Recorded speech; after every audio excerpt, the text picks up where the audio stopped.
이런 이야기를 좀 하고 싶습니다. 어떤 소년이 엄마랑 손을 잡고 산책을 하다가 조그만 상점이 있어요. 가게예요. 들어갔는데 주인이 아유 꼬마야 너 몇 살이니 하면서 저기 있는 사탕 한 줌 집어가 그랬어요. 그랬더니 꼬마가 멀뚱멀뚱 가만히 있어요. 쑥스러워하지 말고 집어가 괜찮아 그냥 주는 거야. 그랬는데도 그냥 가만히 있는 거예요. 이 주인이 한 움큼 집어가지고 호주머니에다 탁 넣어줬어요. 그리고 이제 돌아갑니다. 가다가 엄마가 묻습니다. 너 아저씨가 직접 집어가라는데 왜 안 집어갔어? 그랬더니 이 아이가 씩 웃으면서 엄마 아저씨 손이 더 크잖아요. 이렇게 와 대단해요. 사실 우리가 스스로 얻으려고 하면 한 줌밖에 안 됩니다. 그런데 하나님께서 주시면 훨씬 더 큰 것을 받을 수 있는 것입니다. 이런 면에서 우리의 행위가 아니라 하나님의 손을 믿고 받아들이는 것이 믿음이다 이렇게 볼 수 있습니다. 오늘 설교 제목을 보면 믿음의 사람들이라고 되어 있어요. 로마서 4장인데 제가 한 3명을 소개하고 싶어요. 사실 2명은 나와요. 아브라함과 다윗의 이름이 직접 나오는데 또 한 명은 숨겨져 있어요. 누가 숨겨져 있을까요? 궁금하시죠?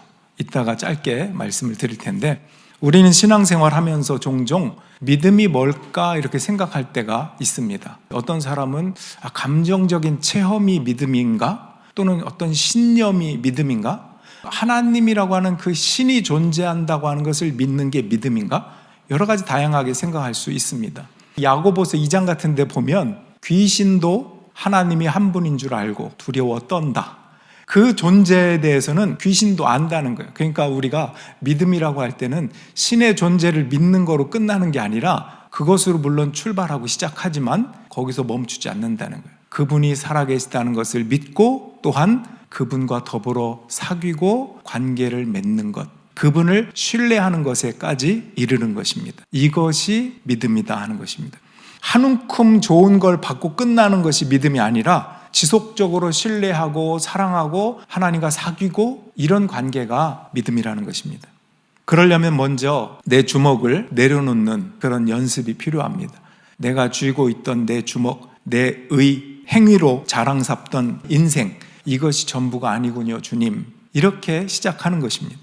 우리 로마서 오늘 읽은 본문에 로마서 4장 2절 3절 아브라함이 행위로 의롭게 되었더라면 그에게는 자랑할 것이 있었을 것입니다. 그러나 하나님 앞에서는 자랑할 것이 없습니다. 성경이 무엇이라고 말합니까? 아브라함이 하나님을 믿으니 하나님께서 그를 의롭다고 여기셨다 하였습니다.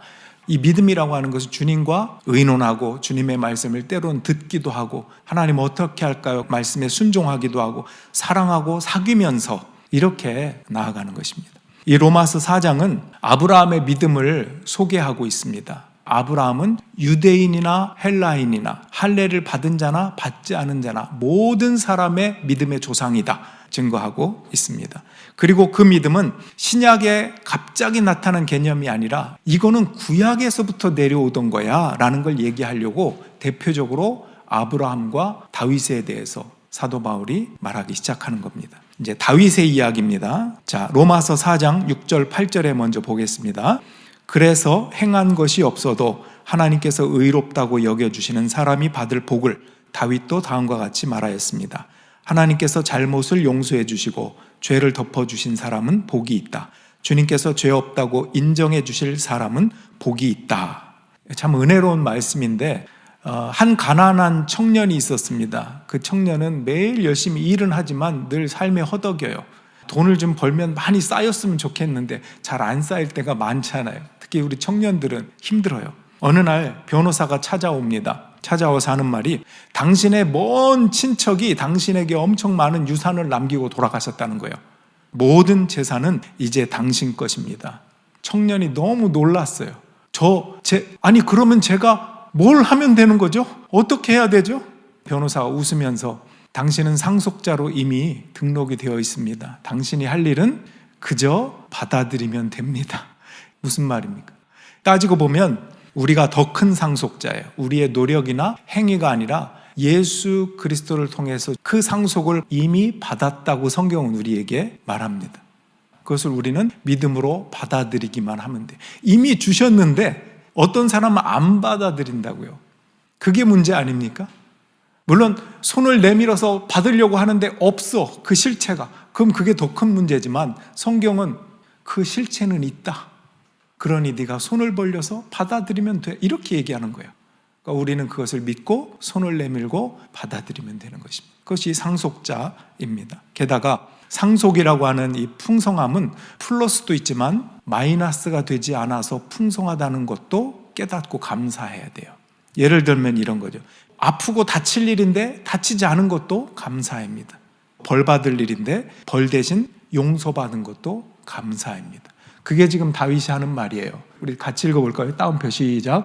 하나님께서 잘못을 용서해 주시고 죄를 덮어주신 사람은 복이 있다. 주님께서 죄 없다고 인정해 주실 사람은 복이 있다.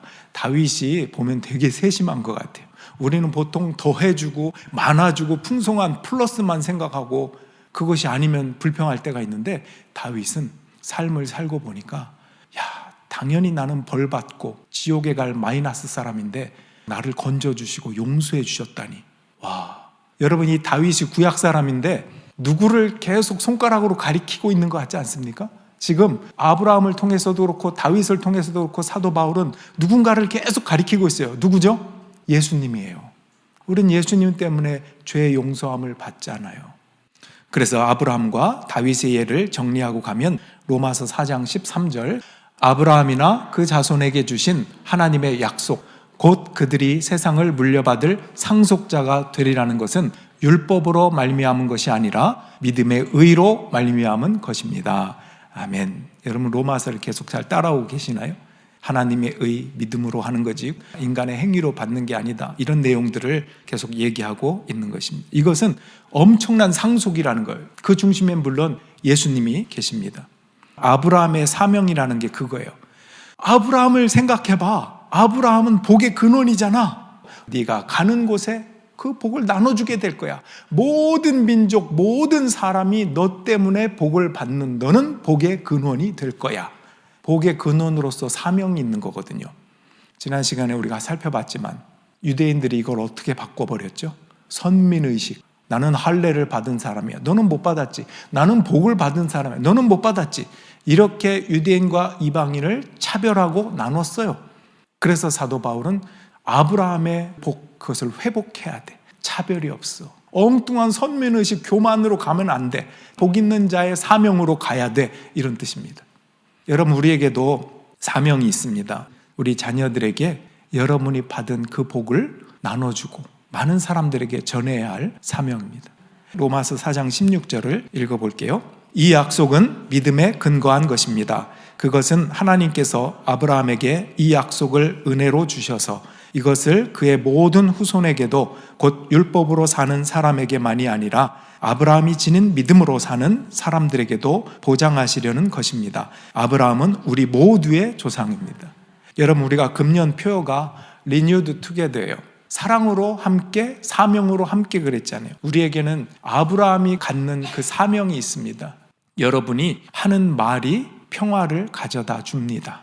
여러분이 갖는 사랑이 가정에 선포가 되고 평화를 이룹니다. 여러분의 축복이 자녀에게 그대로 이루어집니다. 이 상속을 이미 받았다고요. 사용하고 누리라고요.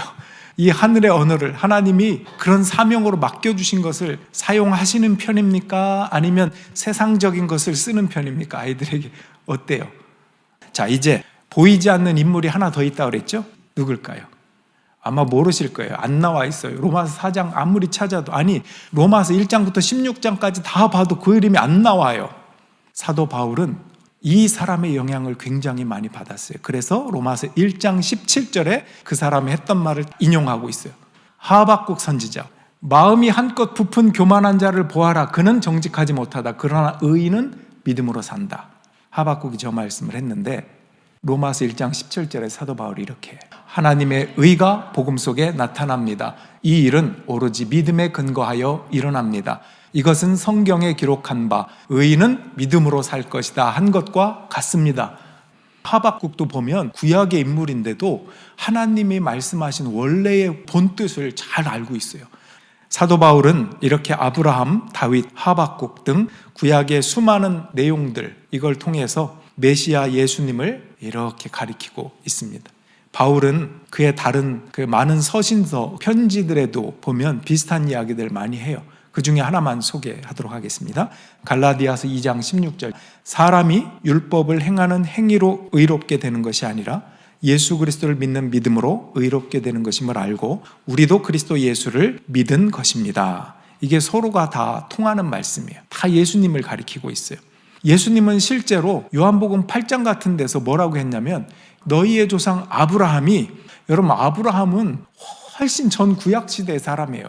근데 예수님이 그 구약시대의 아브라함을 가리켜서 야 너희들의 조상 아브라함도 나의 날을 오기를 기다리고 드디어 보고 기뻐했어, 이렇게 얘기해요.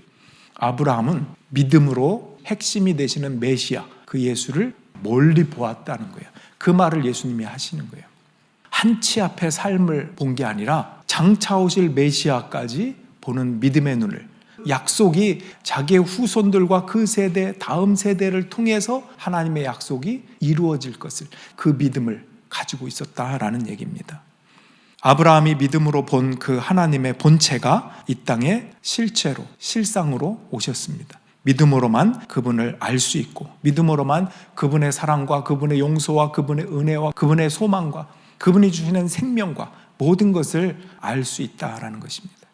아브라함을 부르신 과정 속에는 갈 바를 알지 못하고 헤매던 그 혼란과 주저함과 이런 것들도 있었습니다.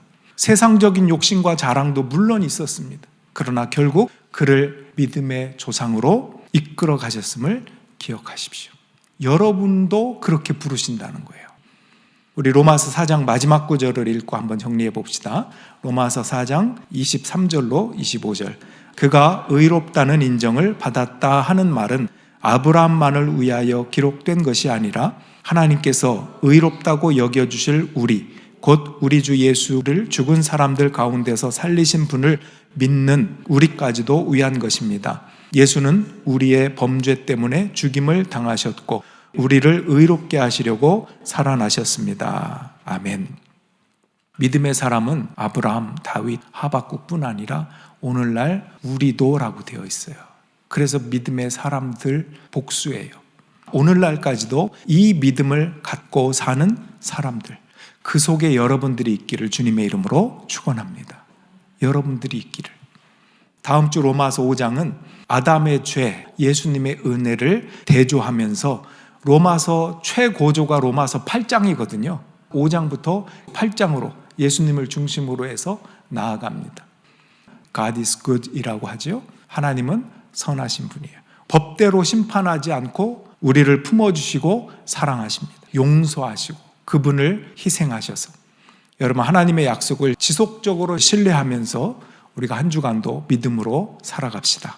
다음 세대에 이 귀한 진리와 은혜를 상속해 주려면 우리가 먼저 믿음의 걸음을 걸어야 합니다. 그분과 더불어 사귀고 하나님의 신실하심을 믿고 밴쿠버 이민의 땅, 유학의 땅에서 하늘 상속자가 되는 저와 여러분들이 다 되시기를 주님의 이름으로 축원합니다. 우리 자리에서 일어나셔서 함께 찬양 드리겠습니다.